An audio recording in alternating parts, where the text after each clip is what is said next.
So hi guys, welcome back to my to videos. तो इस video में दोस्तों डिस्कस करने वाले हैं यहाँ पर कुछ इंपॉर्टेंट कंपनीज को और उनसे रिलेटेड कुछ इंपॉर्टेंट अपडेट्स हैं जिसकी बात करेंगे इस वीडियो में। तो चलिए दोस्तों वीडियो की शुरुआत करते हैं। सबसे पहली कंपनी की बात करते हैं।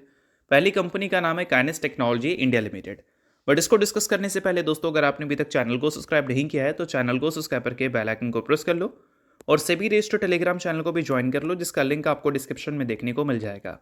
और एक डिस्क्लेमर भी है, जो भी कंपनी से रिलेटेड न्यूज़ एंड अपडेट्स हम लोग कवर करेंगे वो सारी न्यूज़ एंड अपडेट्स सिर्फ और सिर्फ एजुकेशन पर्पज़ के लिए है, सीखने के लिए है। तो इसको किसी भी तरह का इन्वेस्टमेंट एडवाइस मत समझना, आप खुद से रिसर्च और एनालिसिस भी कर सकते हैं। तो चलिए दोस्तों वीडियो की शुरुआत करते हैं। सबसे पहले बात करते हैं काइनेस टेक्नोलॉजी से रिलेटेड कुछ इंपॉर्टेंट न्यूज़ एंड अपडेट्स के बारे में। सो दोस्तों, अगर हम काइनेस टेक्नोलॉजी की बात करें तो फिलहाल ये कंपनी से रिलेटेड एक इंपॉर्टेंट न्यूज़ हमें सुनने को मिल रही थी।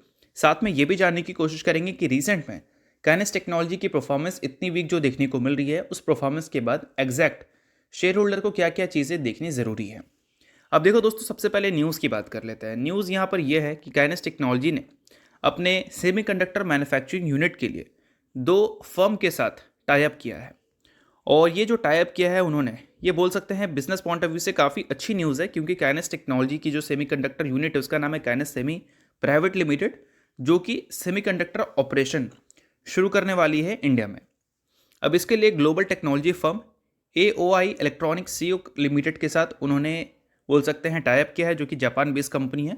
और दूसरी भी कंपनी जापान बेस्ड है जिसका नाम है मित्सुई एंड सीओ या फिर कंपनी लिमिटेड आप बोल सकते हो। और सेमीकंडक्टर की अगर हम डिमांड की बात करें तो नो डाउट इसका डिमांड आज भी हमें देखने को मिल रहा है। और AI रेवोल्यूशन और EV हमें एज इट इज़ अगर कंटिन्यू देखने को मिलती है आने वाली 10 से 15 सालों में भी, तो उस केस में इसकी डिमांड अगले 10 से 15 सालों में भी काफ़ी स्ट्रांग रहने वाली है, खासकर इंडिया जैसे इमर्जिंग मार्केट के लिए। साथ में दोस्तों अब बात कर लेते हैं काइनेस टेक्नोलॉजी रिसेंट में जो परफॉर्मेंस वीक रिपोर्ट की है उसके बाद हमें क्या क्या चीज़ें नोट करनी है। सो अब दोस्तों वीडियो में आगे बढ़ने से पहले बात कर लेते हैं एक सेबी रजिस्टर्ड टेलीग्राम चैनल के बारे में जिसका नाम है ट्रेडर पाजी।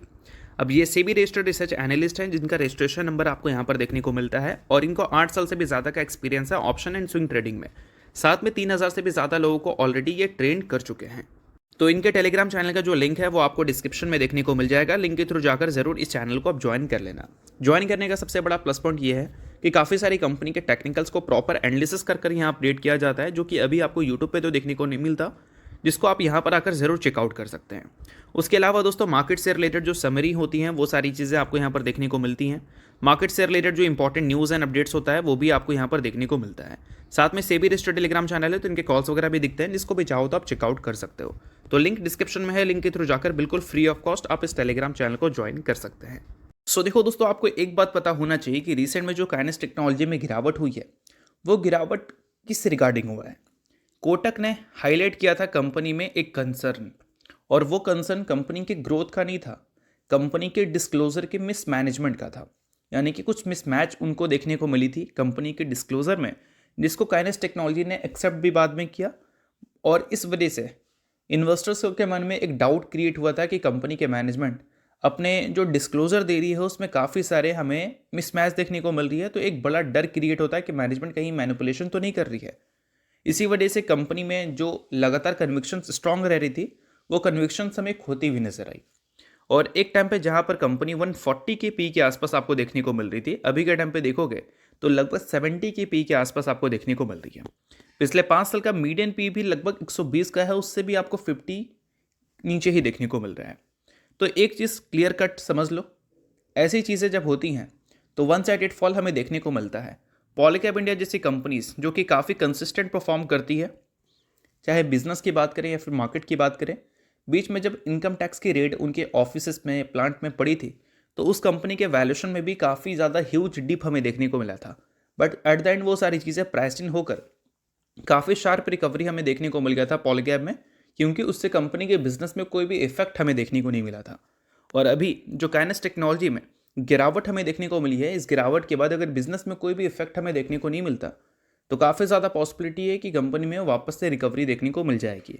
बट ये तभी पॉसिबल है जब कंपनी के बिजनेस में कोई भी इफेक्ट हमें देखने को ना मिले। और यही कंपनी के बिजनेस में अगर इफेक्ट देखने को मिलता है, कंपनी के ग्रोथ अगर मान लो स्लो होते हैं, तो उस केस में क्या है कि मार्केट जिस चीज़ को लेकर कंसर्न थी उस चीज़ में एक और पॉइंट ऐड हो जाएगा और इन सारी चीज़ों की बेसिस पर रिकवरी मुश्किल हो जाएगी।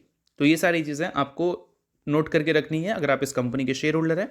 बाकी आप इस कंपनी के जो सेक्टर है ईएमएस उसको भी टाइम टू टाइम ट्रैक करो, पीएलआई स्कीम से रिलेटेड चीज़ों को नोट करो और रिसर्च रिपोर्ट इन सारी कंपनी से रिलेटेड पढ़ते रहो। तो चलिए अब बात करते हैं अगली कंपनी के बारे में। अगली कंपनी का नाम है दोस्तों एचडीएफसी बैंक लिमिटेड। अब दोस्तों एचडीएफसी बैंक की बात करें तो रिसेंटली एक न्यूज़ हमें देखने को मिली कि एचडीएफसी बैंक और बैंक ऑफ बड़ौदा दोनों ने मिलकर रेस किया है $1.5 billion from overseas loan market, यानी कि इंडिया के बाहर के जो लोन मार्केट हैं वहाँ से $1.5 बिलियन इन दो बैंक ने मिलकर रेस किया है। तो चलो ये एक तरह से देखा जाए तो न्यूज़ इंपॉर्टेंट है और इसमें मेंशन देखने को मिलेगा डिटेल में चीज़ें।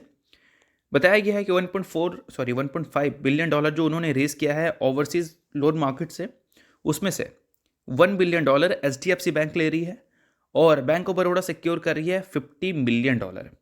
तो ये सारी चीज़ें आप नोट कर सकते हैं और ये 5 ईयर का पैक्ट है और इसमें आपको दो बड़ा नाम देखने को मिल रहा है जो कि इस लोन को फाइनेंस कर रहा है, जिसमें एक नाम है MUFG और दूसरा नाम है HSBC। दोनों बड़ा नाम है और दोनों की न्यूज़ आपको रेगुलर बेसिस पे इंडियन मार्केट से जुड़ी रहती दिखती है।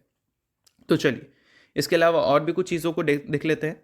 अब देखो एचडीएफसी बैंक पिछले एक साल में जो ग्रोथ अपना रिपोर्ट की है उसमें रेवेन्यू ठीक है 8% से ग्रो किया है, बट प्रॉफिट का ग्रोथ रेट सिर्फ 5% से है।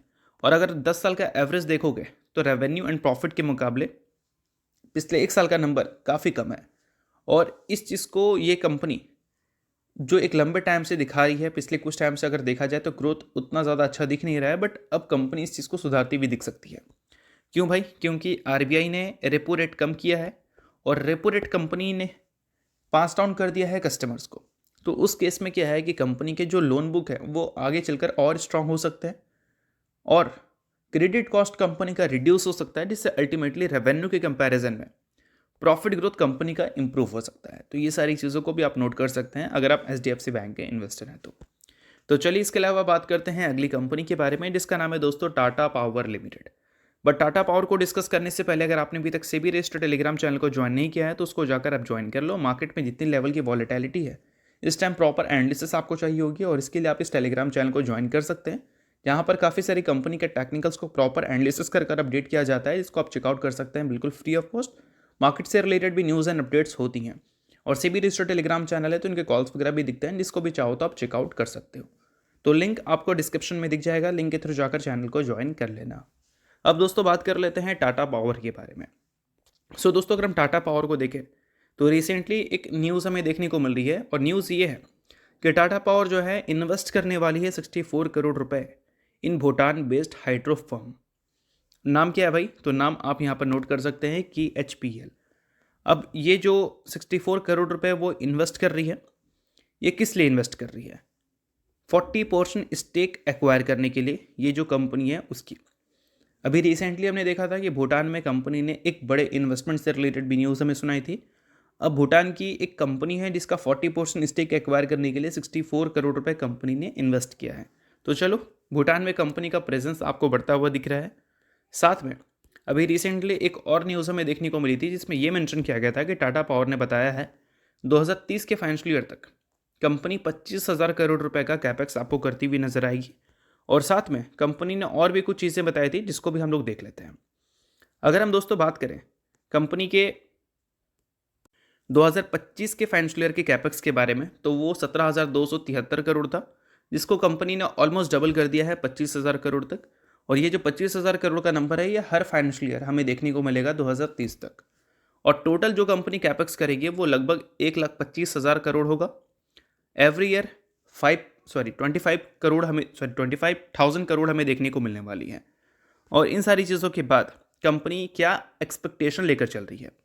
तो अगर हम पावर जनरेशन सेगमेंट की बात करें और कंपनी के थर्मल कैपेसिटी को देखें तो 15.7 गीगावाट की कैपेसिटी कंपनी के पास अभी 2025 के फाइनेंशियल ईयर तक है।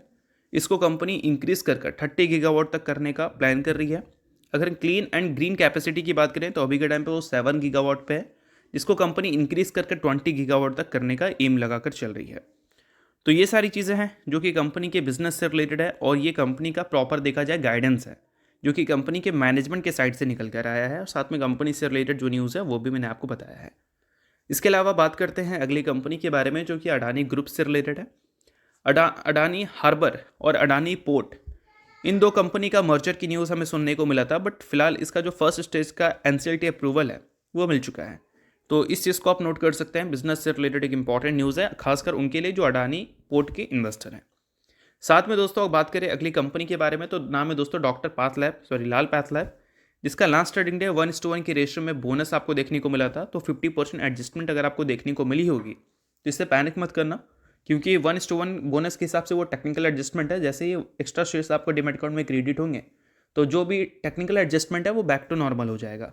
सो अगर आपने लास्ट ट्रेडिंग डे 50% का गिरावट इस कंपनी में विटनेस किया है तो वो गिरावट नहीं है, वो टेक्निकल एडजस्टमेंट है।